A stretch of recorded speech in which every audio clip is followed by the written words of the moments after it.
hope is one of the most powerful words in any language. No matter how difficult your situation in life, if you have hope, you can make it. But in a country or situation like ours where life is getting more difficult, where can we find real hope? Stay with us and find the answer on A Word of Hope with Bishop David Sobrepena.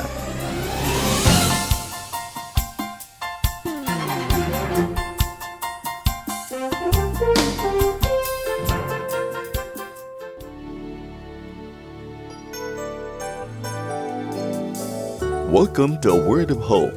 Bishop David Sobrepena continues today with part 2 of his message, A Church That is Fervent in Spirit, Serving the Lord. Fervent in Spirit, Serving the Lord, part 2. Well, let's turn our Bibles to the book of Romans, chapter 12, verse 10 to 12. Ganito pong sinasabi, Be kindly affectionate to one another in brotherly love, in honor giving preference to one another, not lagging in diligence, fervent in spirit, serving the Lord, rejoicing in hope, patient in tribulation, continuing steadfastly in prayer. And then, basahin po natin sa New International Version. Be devoted to one another in love. Honor one another above yourselves. Never be lacking in zeal. Sa ibang translation, don't be lazy. It's in plain English language. Huwag kang tamad. Never lacking in zeal, but keep your spiritual fervor serving the Lord. Be joyful in hope, patient in affliction, faithful in prayer. A church that is fervent in spirit, serving the Lord. At ito pong part 2 is how to keep our fervency in serving the Lord. Alam po ninyo, kapag tayo ay may apoy ng Espiritu Santo sa ating buhay, kung marubdob ang ating espiritu sa paglilingkod, hindi po mahirap ang paglilingkod sa Panginoon. Hindi po mahirap ang pag-volunteer. Kahit na merong mga sagabal ay hindi mo alintana yon. Committed ka talaga. Kahit na umuulan, you will still serve the Lord. Tag-araw, tag-init, tag-ulan, you serve God. At kahit na you are going through some trials ng buhay mo, ay napapagtagumpayan mo yan dahil you are on fire for God. There's nothing too hard for you to do when you are on fire in your life. Ganon din po sa aming mga pastor, sa lahat ng mga lingkod ng Panginoon. Subalit, kung wala na yung apoy, hindi na marubdob, hindi na maningas, pag wala na yung ningas, malalaman mo, reklamo na dito, alboroto doon, pagdadabog. At makikita mo na parang napipilitan na maglingkod, napipilitan na mag-attend. So ngayon, titingnan natin kung ano yung nakakaapekto, ano yung pumapatay ng apoy ng Diyos, ng spiritual fire sa ating buhay? Anong mga elemento na mag-influence upang mawala yung ningas ng iyong paglilingkod sa Panginoon na hindi na maalab ang paglilingkod mo sa Panginoon? Things that will extinguish your fervor in serving the Lord. Do you know what will kill your fire in serving the Lord? Number 1, the cares of this world. Sabi ni Jesus dito sa Mark chapter 4 verse 19, and the cares of this world, the deceitfulness of riches, and the desires for other things entering in, choke the word, and it becomes unfruitful. Isa sa mga examples that you have heard from the Word of God was like Demas. So kung meron kayong anak na lalaki, na pangalanan na ninyo ng Demas, too late na, okay? So, kung magkakaroon kayo ng anak na lalaki, huwag niyong pangalanan ng Demas. Because in 2 Timothy chapter 4 verse 10, ito pong sinabi ni Apostol Pablo regarding Demas.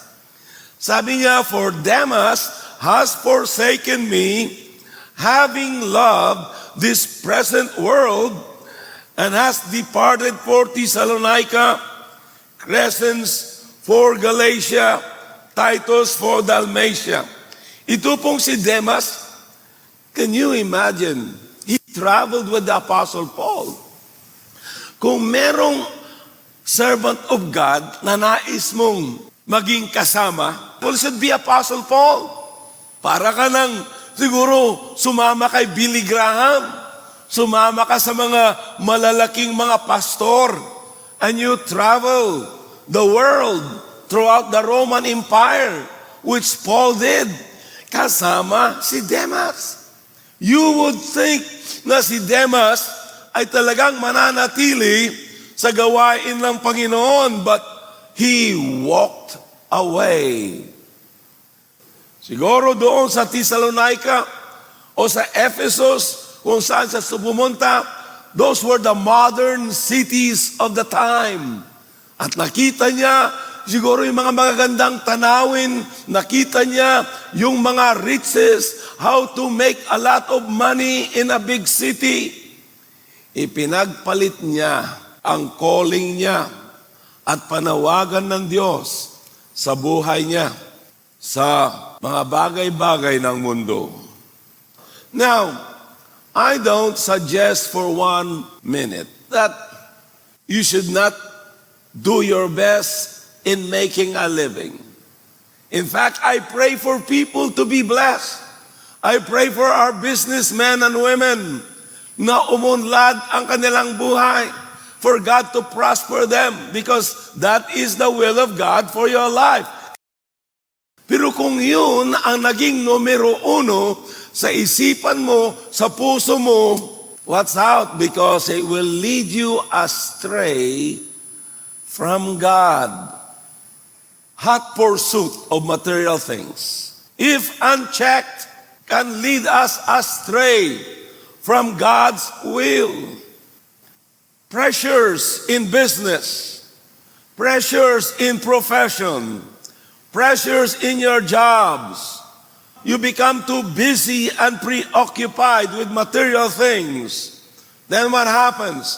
Then you start missing mga gawain ng Panginoon. You stop praying. You stop reading the Word of God. Soon, these things will extinguish the fire of God in your life. Secondly, the storms of life. Okay, marami pong mga typhoon sa Pilipinas. Marami.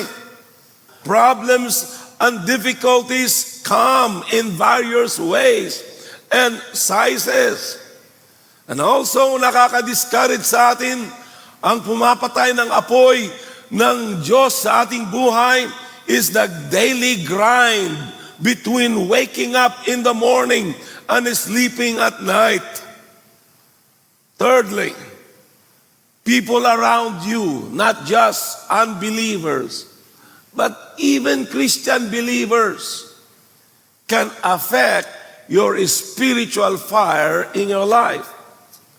Sabi po dito sa Deuteronomy chapter 1 verse 28, "Our brethren have discouraged our heart." Kahit anong church ka pupunta, meron talagang mga tinatawag nilang wet blankets. Ang mga wet blankets na yan, sila yung mga magdi-discourage. Sila yung mga sanhi ng mga chismis, ng mga intriga. Sila yung mga kung ano-anong mga bagay ang sinasabi nila na negative regarding the church, mga reklamador, mga sour graper, kung ano-ano man. You know, at tayo mga Pilipino, we are not a stranger from those kinds of traits. Ako minsan, tayo na mismo nagdi-discourage sa ating mga kapatiran at nagiging sanhi tayo ng bad report or mga bad news.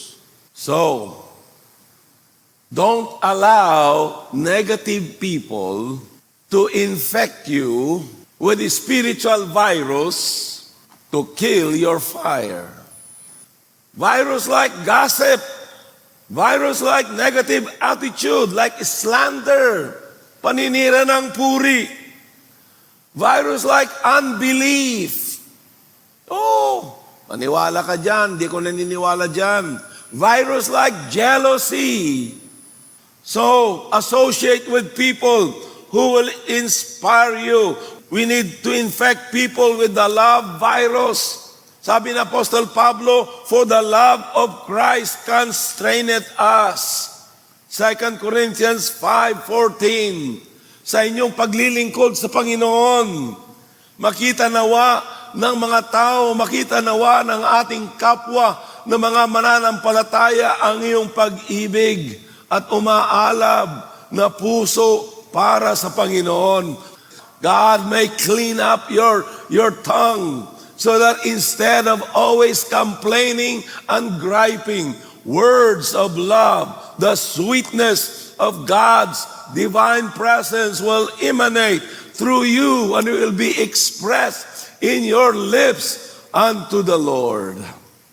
Glory to God. That's one of the things that God will do. Paano malaman na ang isang tao ay binago na talaga ng Diyos?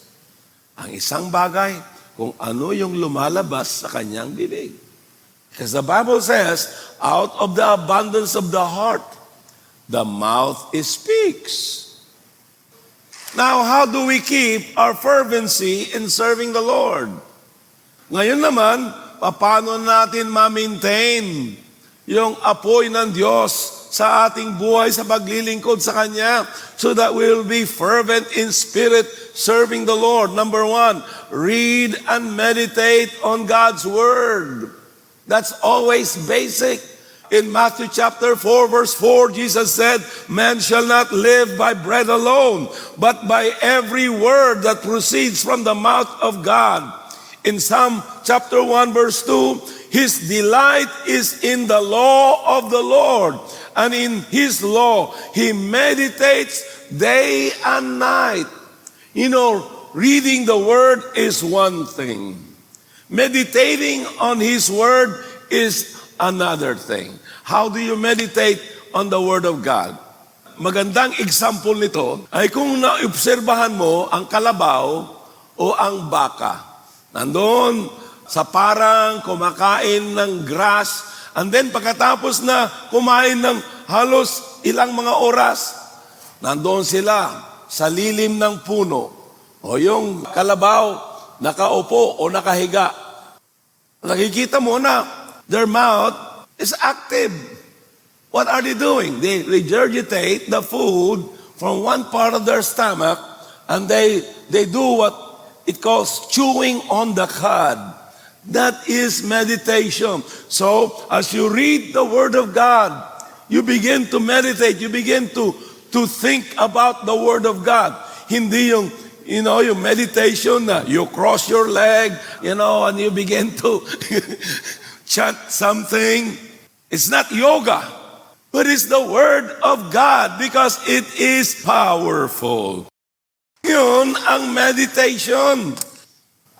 This will give you inner fire. Number 2, remove spiritual ashes out of our lives. The residue of burnt wood affects the fire and may be used to put off the fire in your life. So, anong mga spiritual ashes ang tanggalin natin? Remove the ashes of insincerity. Yung pakitang tao. Many come to church because it is tradition. Pero yung puso ay wala na doon. So remove that insincerity. remove the ashes of hypocrisy. Sabi sa Romans chapter 12 verse 9, let love be without hypocrisy. Sabi nga ng iba, I don't want to go to church. Why? There are so many hypocrites in the church. Why? Is your serving the Lord coming to church based on you wanting to see perfect people in church? There are no perfect people in church.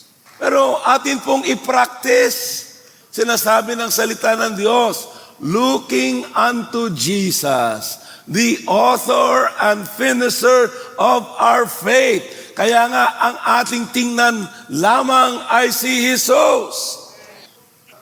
Remove the ashes of worldly compromise. Remove the ashes of envy and jealousy. Ito, big deal ito.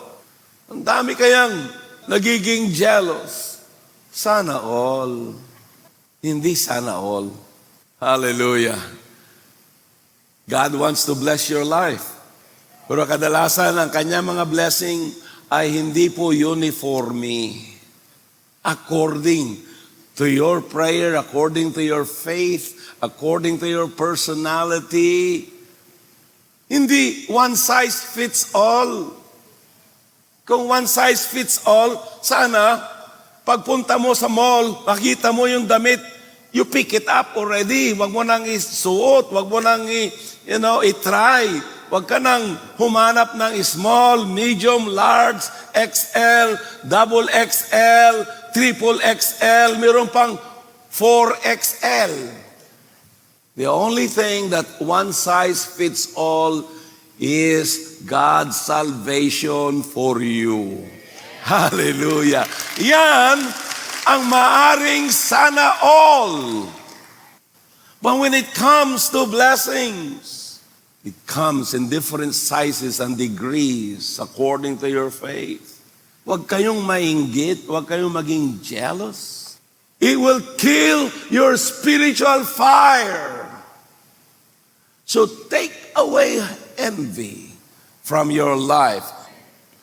Then another thing that we should do to keep our fire and maintain our fire of God is to resist weariness. Of course, dumarating yung mga panahon ng panglupaypay, dumarating yung mga panahon na tayo ay maaring pagod na pagod. And I tell you, I know how it is to be tired. There are times I tell my wife, honey, I need a 2 months vacation. Sabi naman na misis ko, yeah, you can begin today. Sabi ko, no, there's still a lot of work to do. But praise God, ang Panginoon na nagbibigay sa atin ng renewed strength. Can you say amen?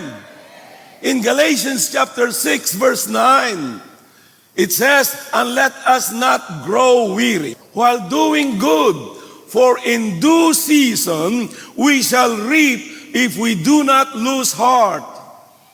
And ito po ang sure formula ng weariness. When you are tempted to just lie low or lay low na sinasabi nila, read Isaiah chapter 40 verse 30 to 31. It says, even the youth shall faint and be weary, and the young man shall utterly fall. But those who wait on the Lord shall renew their strength. They shall mount up with wings like eagles. They shall run and not be weary. They shall walk and not faint. Ang sikrito lang pala is to wait upon the Lord. Wait upon the Lord. You lay aside yung inyong mga devices. Have uninterrupted time with God. Number 4, surround yourself with friends who are on fire for God. Because fire creates fire.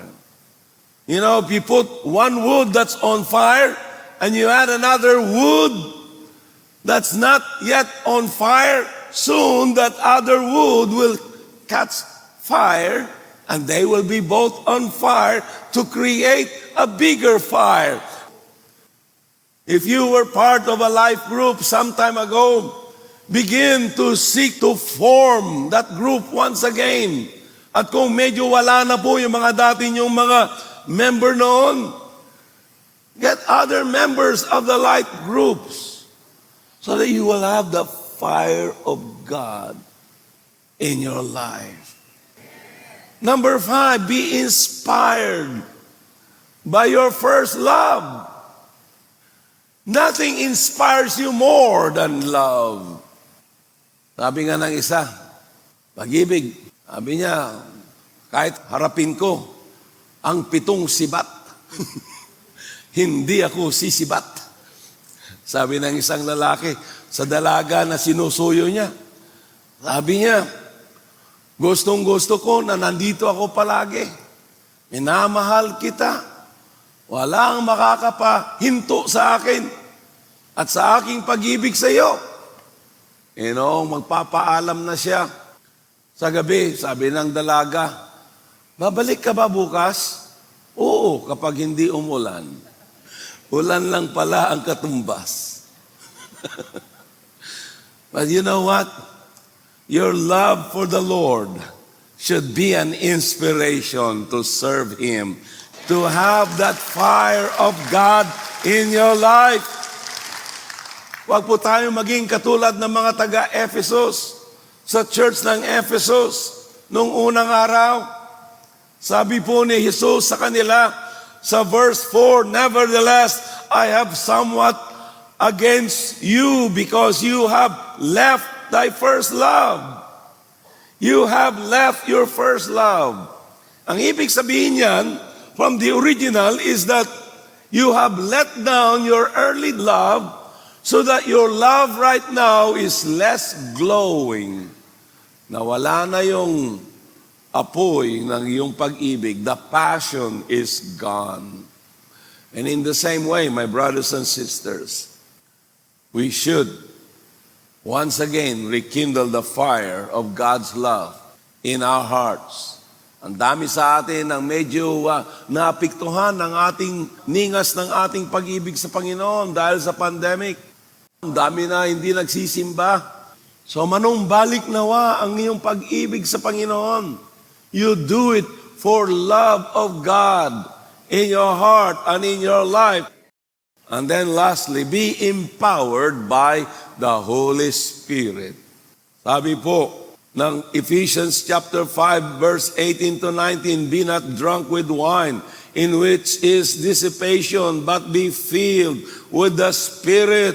When you are filled with Spirit, you speak to one another in psalms and hymns and spiritual songs, singing and making melody in your hearts to the Lord. Meron kang awitin sa puso mo na minsan hindi mo ma-explain kung bakit ang kagalakan ng Diyos ay nasa iyong buhay. Kahit may problema ka, hallelujah, you're still joyful in the Lord. Because the joy of the Lord is your strength. So keep your spiritual fire burning hot for the glory of God. Ito pong taon na ito, bago po matapos ang taon na ito, I pray that God will really speak to you and that you will decide where the rubber meets the road, ika nga nila, is that you yourself should decide. Gagawa ka ng desisyon na sabi mo, Panginoon, mula ngayon, hanggat ikaw ay bumalik, I wanna be fervent in my spirit, serving the Lord. Ayaw ko na mawala yung ningas, mawala yung apoy sa buhay ko sa paglilingkod sa iyo.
I believe that the Holy Spirit is speaking in your hearts this very moment about your need of Jesus Christ as personal Lord and Savior. I want you to pray this prayer sincerely. Sabihin mo, Lord Jesus, patawarin mo po ako sa aking mga kasalanan. Tinatanggap kita bilang sarili kong tagapagligtas at Panginoon ng aking buhay. Ako po ay naniniwala na ikaw ay napaako sa krus dahil sa aking kasalanan. Namatay, subalit na buhay na maguli upang bigyan ako ng bagong buhay at pag-asa sa buhay na walang hanggan. Sabihin mo, Lord, I thank you for saving my soul. This I pray in Jesus' name. Amen.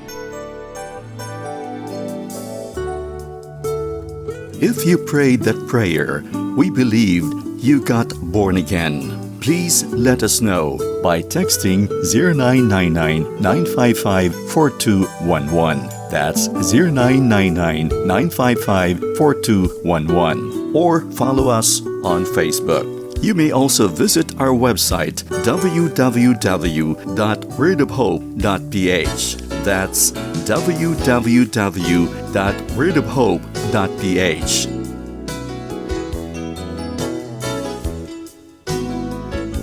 A Word of Hope can be heard on Fridays, Saturdays, and Sundays at 8 p.m. to 8:30 p.m. That's Fridays, Saturdays, and Sundays at 8 p.m. to 8:30 p.m. here at 702 DZAS, Agapay ng Sambayanan.